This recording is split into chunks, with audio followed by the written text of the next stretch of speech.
Oh hi Matt, it's Gordon here. Just wanted to give you a quick walk around the Land Rover so you can see what you're getting into. It's been a bit wet this morning, so ignore all the dew drops. Start at the front end. Under the bonnet, not much to see under here, to be honest. The only thing to let you know is centrifugal oil filter.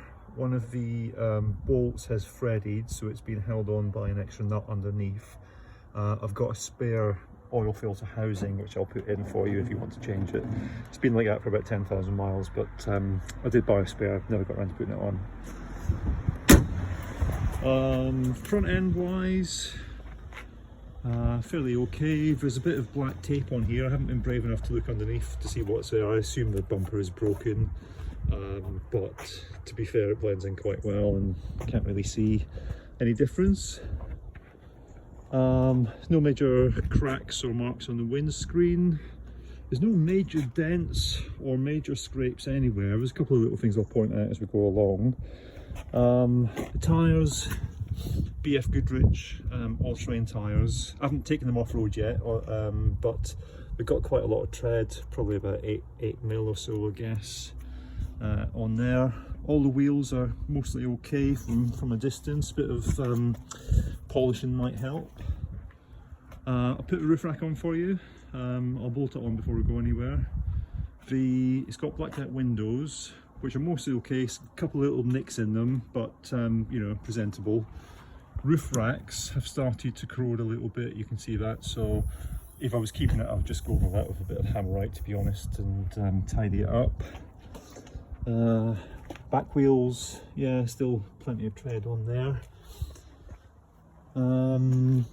Yeah, so this side, you can see in the paintwork there's a few little brush marks from green laning. I did teak up the top half, which has come up quite nice, but I didn't get around to doing the bottom half, so that'd be a job. Right, round the back, so it's got a spare wheel cover which is starting to fray a little bit, but incidentally under the spare wheel cover is a matching tyre and alloy for the other 5. The rear wiper is not working at the moment. Sometimes it does, sometimes it doesn't. I don't know what makes it decide, but it's not the fuse because the fuse is still in one piece. A couple of spare parts in here. I've still got the parcel shelf. Got a boot liner as well. Carpet underneath there is sort of okay, but to do with a vacuum and a wash. So I've got a petrol filter, and in here is the replacement oil filter housing. So it's got about 100 quid's worth there. Hope that's of some use. Doesn't have rear seats. It's got the buckets, so it's got jack, etc. in there. It came with some spare light bulbs because the standard ones are pretty dim. However, they kept blowing the fuse, so I replaced a particular amount and put the standard ones back in, but they're there if you want them. Tow bar, electrics all still work. On the rear quarter, here's a sort of good example of that. You can see along this seam it's sort of starting to split, so that needs patching up, I would say.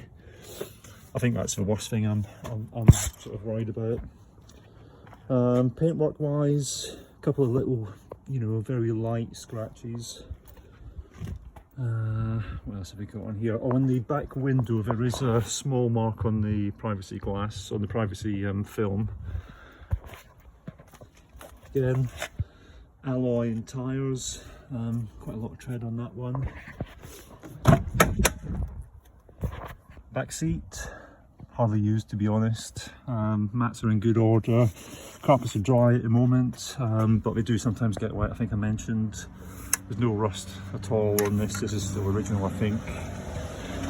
Bit of discoloration down there, but nothing to worry about as far as I can tell. Now, dent. I think this is the only dent I know of on the car. I think that's where the door has swung open. It's never bothered me. I guess you could probably fill it in with a car touch-up pen, but up to you.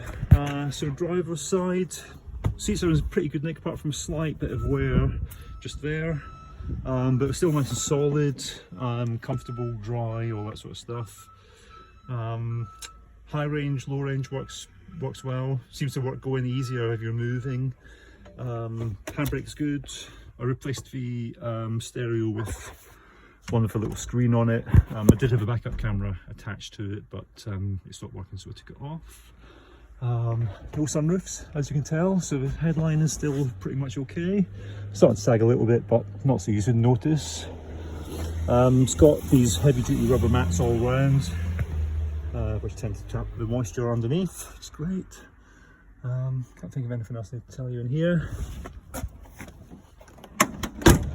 And last wheel and tyre. This one's almost brand new, to be fair, when I put it on. So I guess there's still more than 10 mil of tread.